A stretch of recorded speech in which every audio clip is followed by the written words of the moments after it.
Welcome to Moxie Bets, presented by Caesars Sportsbook. I'm your host, Katie Mox. Coming up on today's show, football, hockey, baseball, they're all underway. We'll give you our biggest over and under reactions for the week. Plus, we'll preview Thursday Night Football. It's not the sexiest Thursday Night Football game we've had, although quite a few of them have been not so great. And we'll give you our best bets. We'll look into some interesting lines heading into week 6. And you know it, you got some Mox Locks coming your way. But first things first, let's welcome in Kenny Bets Big to the show. Kenny, how you feeling? Feeling good, Katie. You know, another week in the NFL, coming off the good. We actually were blessed with a good primetime game in the Chiefs Raiders, and then yeah, now we got this dud of a game tomorrow. But we'll get into some bets to make the people money. Well, and you and I were, you, Danny, and I were all on the right side of that with the Raiders plus the 7. The under was definitely not the play there, although I still think it was the smart play and analysis, but leading up to it. And then there was a lot of interesting calls in that game. But speaking of interesting calls and interesting things going on, let's talk about over and under reactions to anything that's happened in sports this week. It can be football or, we've got the MLB playoffs happening right now. Hockey also kicked off last week. A lot of Rangers fans are thinking that they're going to be really great after their win last night. But what is an overreaction that you have seen in the last week that you would like to discuss?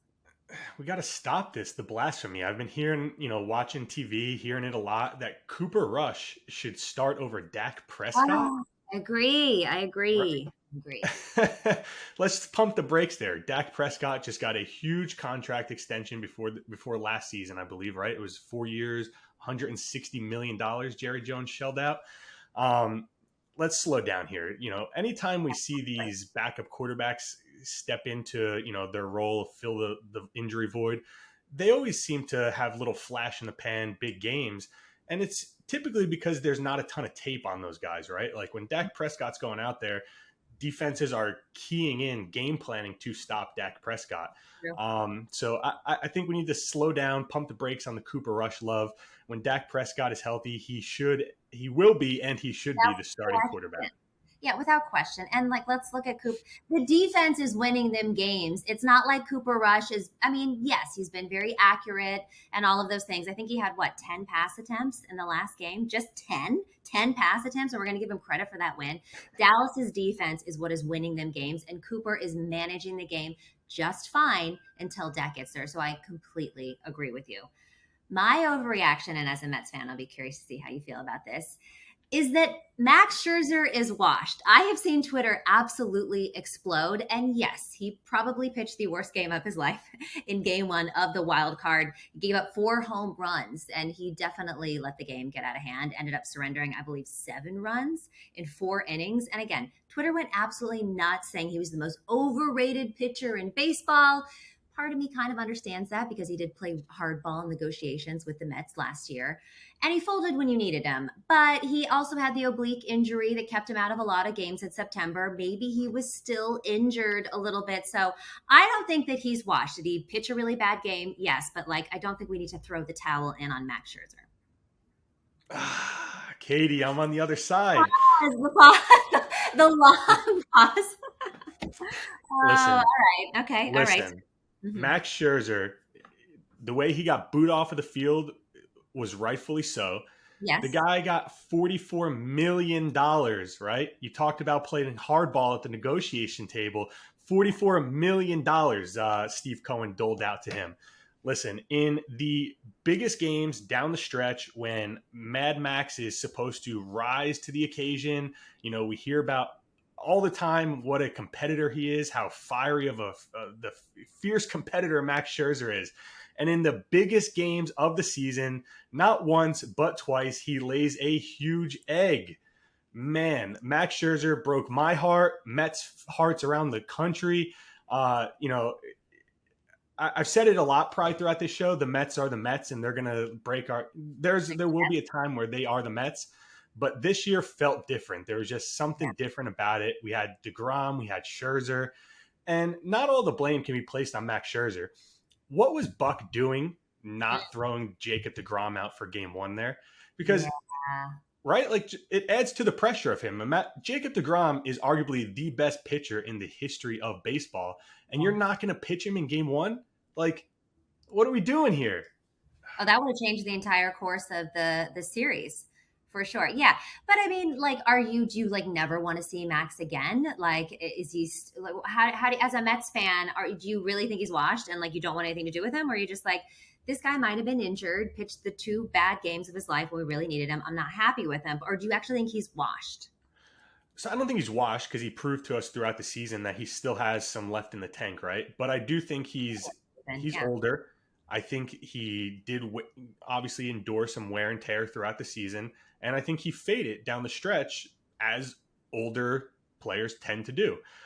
So I don't think he's worth. You can't justify paying him that type of money because when we needed him the most, he crumbled.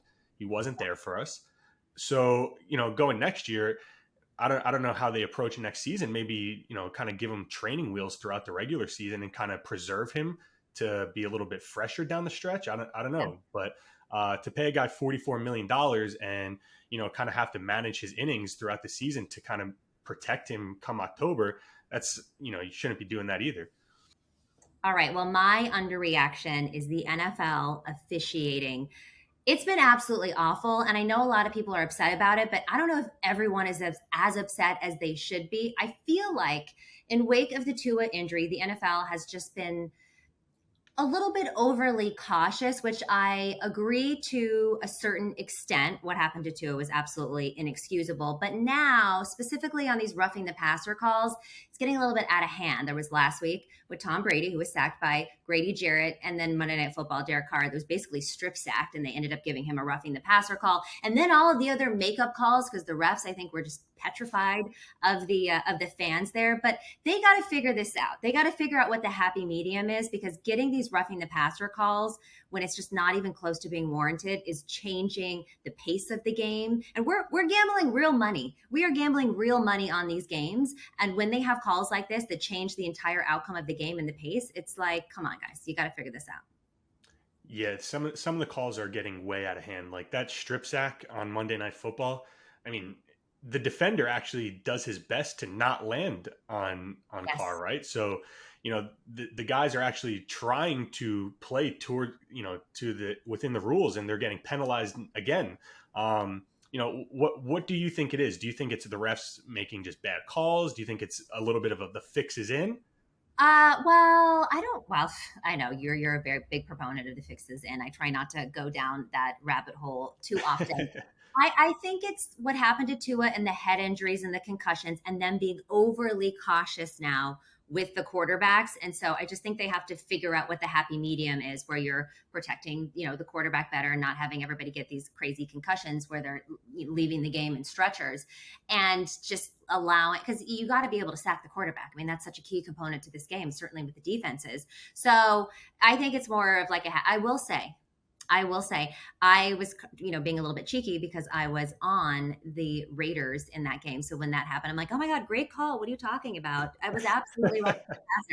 And then I totally regretted that, not for gloating, because, Twitter is funny, but I regretted it because then once the refs make that terrible of a call, one, you piss off the team that was on the other end of the call. You piss off the fan base. I mean, the Chiefs fan base was pissed, and they got really, really like, you changed the entire energy. And then it's like the Raiders started not playing as well. The Chiefs were fired up, the crowd was fired up, and the refs were absolutely terrified. They were just getting bullied by the crowd. And then there was all those makeup calls, and so I was like, you know what? I would have rather just taken the strip sack, because I think it would have been better for the Raiders. But whatever, they covered. Yeah, you could feel the energy in the whole building kind of shift, right? Like you saw Oh, Mahomes fired up on the sidelines. you Uh, don't the, fire them up. Yeah. yeah, that's not the guy you want to piss off, right? Like the best player on the other team. It's like poking the beehive. Yep. Did you see the video? I think it was Big Cat from Barstool tweeted out where the ref, it was almost like he was like crying, Yes. announcing what was Yes. happening. They, I mean, when you miss a call that bad and you're at one of the loudest stadiums, or the loudest stadium, I don't know, it's between them and Seattle, in the league, and those fans, I would be scared too. I would be like, oh man, they're going to kill me after this game. Which Chiefs won in the end. Everybody's happy, at least at Arrowhead, and Raiders bettors are happy as well.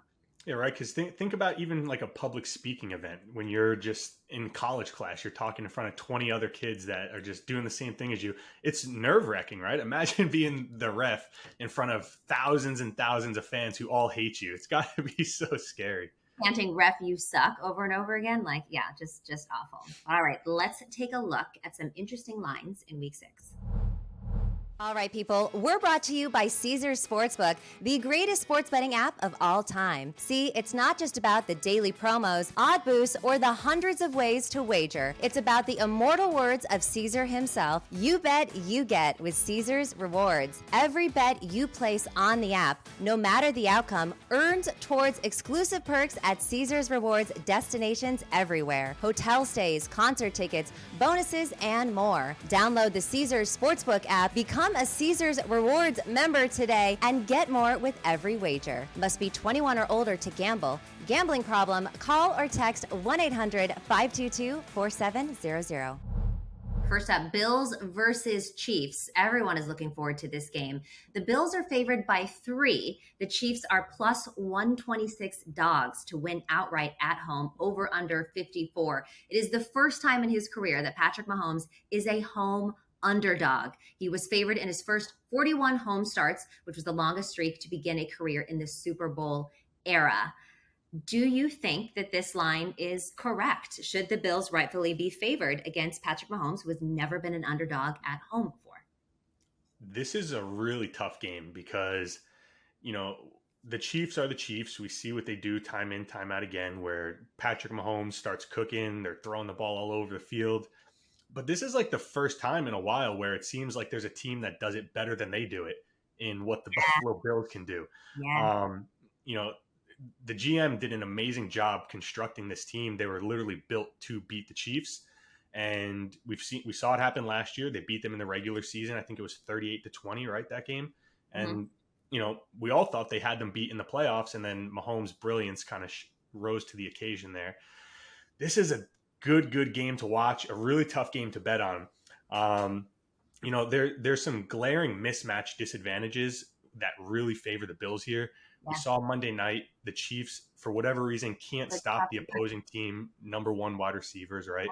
So what are they going to do with Diggs? Wide receiver, but also Josh Jacobs. He ran all over them, and the Chiefs supposedly had the number 1 rushing defense.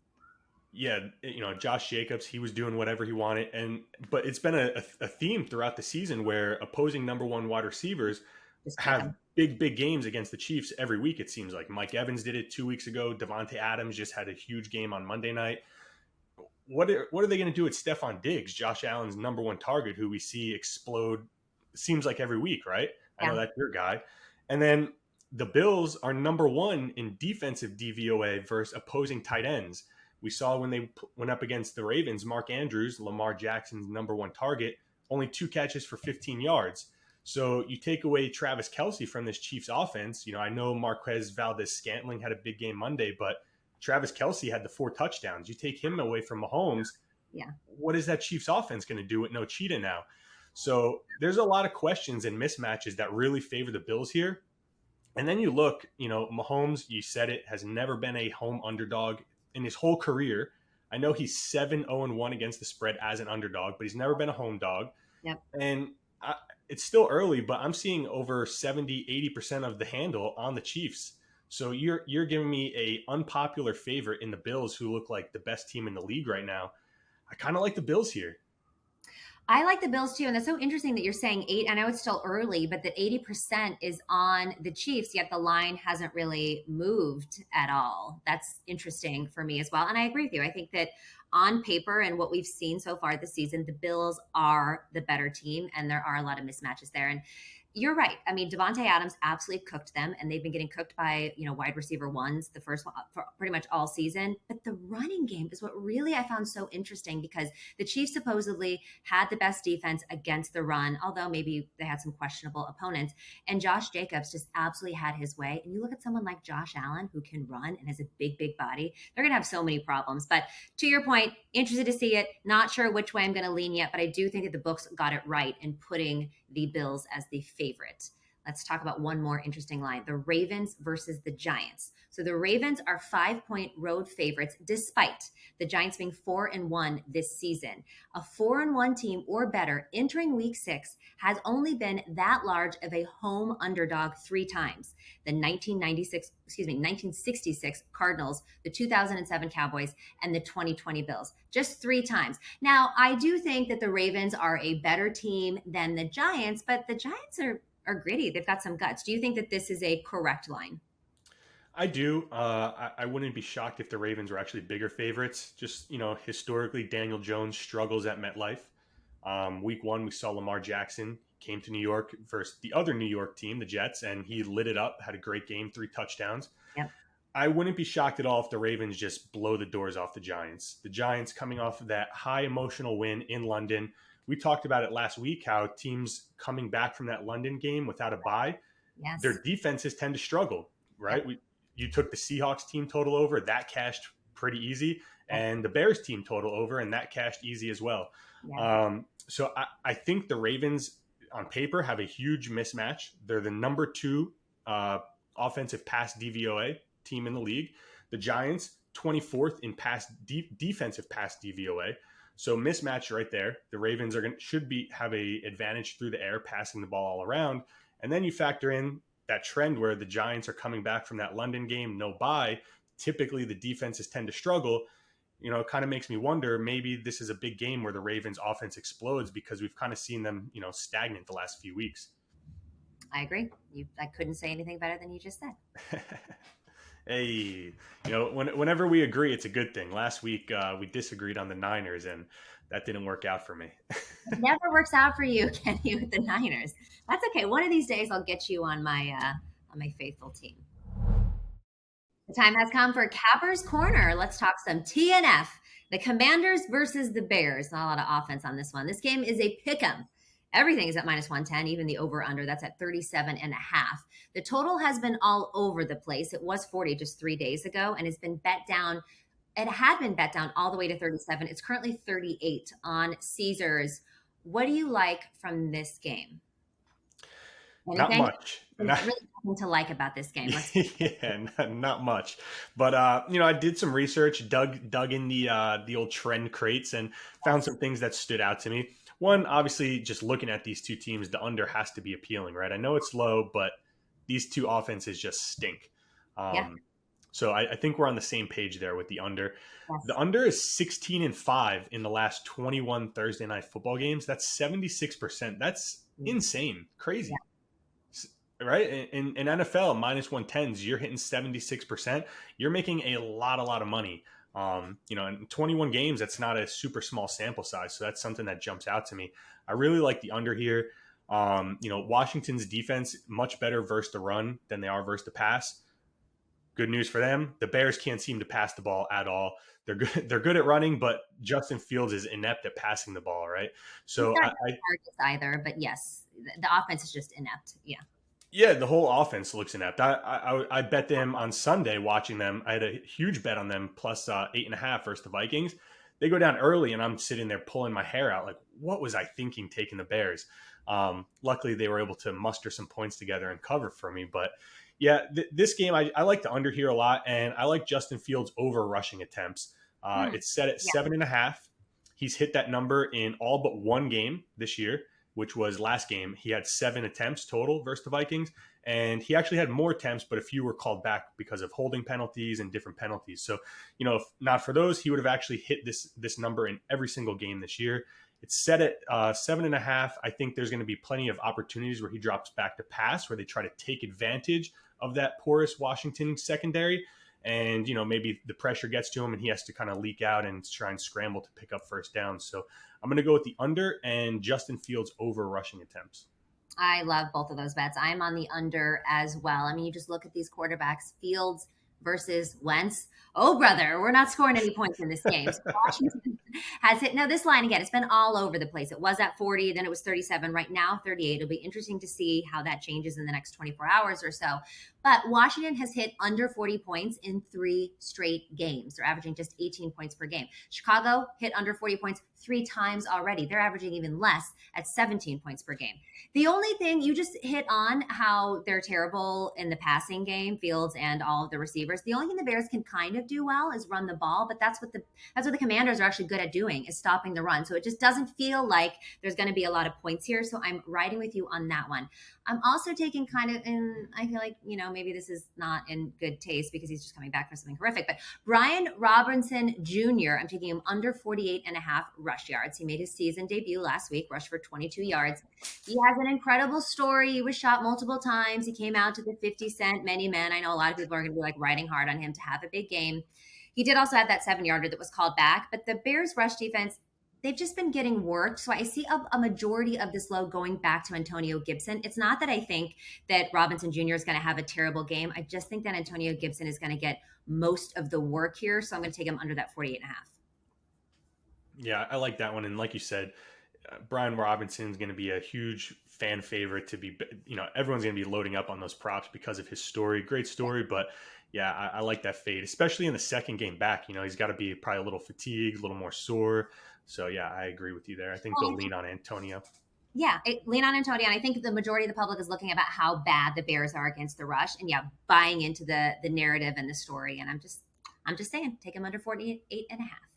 Another one too is I haven't seen too many people talking about it, but the Wentz interception prop. I saw a stat. I think it's like 12 out of 16 away quarterbacks this year in the primetime games have thrown an interception. Pull up your phone. What is that on? Because there's no interception props for some reason in New York. You're in Jersey, so you tell me what the Wentz number is. I was gonna pick that as instead of the Fields rushing one, so I don't think it was too high actually. So. But you know what? It's like, even if it is high, when you look at someone like Matthew Stafford, even if it's at minus 168 or 64, whatever it was the last time, if it's a guaranteed winner, there's still value there. There's still value, even if it's like not the greatest odds. I'm still going to bet that and Matt Ryan as well. Quarterbacks named Matt currently in the NFL, fade, take them to get an interception. You're always going to win money. You just are. So Carson Wentz over half an interception minus 121. So not that high. That is good.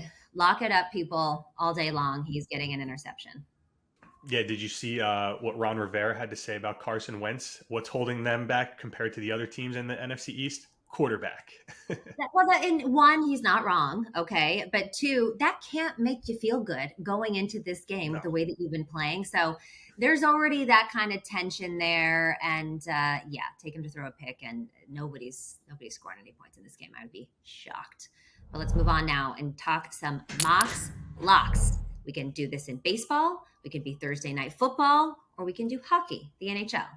I'll start things off here. I'm going to take Zach Wheeler over 5.5 strikeouts tonight. This is at plus money, at plus 106. Wheeler had a 1.38 ERA in the first innings in his last 26 starts against the Braves. Now we know he'll stay for at least 5. He averages over this mark at 6.33 strikeouts per game versus the Braves in his career. But if you're talking 2022, that jumps up to over 8 strikeouts per game. And in the last 10, if we want to talk recency bias, in the last 10 games, he's hit over this mark as well at 5.9 strikeouts. Like, what are we doing here? Why is that at 5.5? I almost feel like it should be at 6.5. And at plus money, I'm taking it.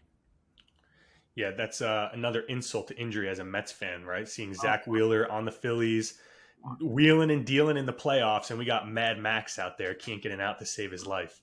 I like that one. Zach Wheeler's been a stud on the mound for the Phillies, so I think he'll come into this game, pitch a big game, huge game for them. If they take a 2-0 lead, Phillies are in command of that one.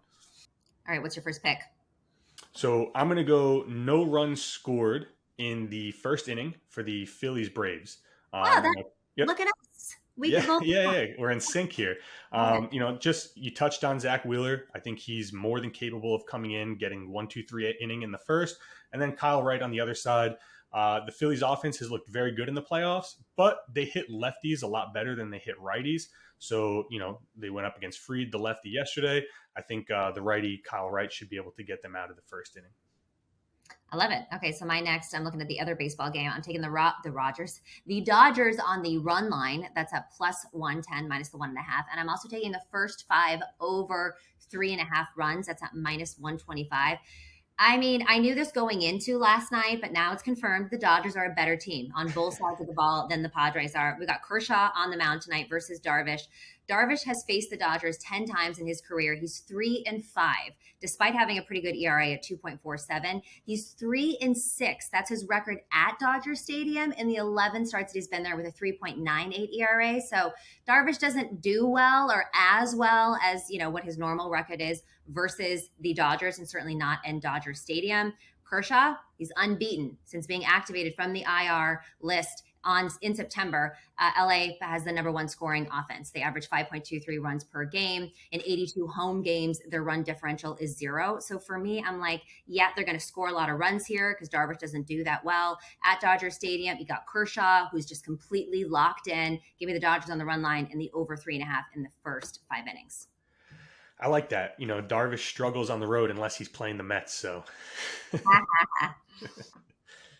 any other picks for you? No, I'm just going to go with the Nerfy in that one. And then my Thursday night football bets. I like the under a lot and that Justin Fields over rushing attempts.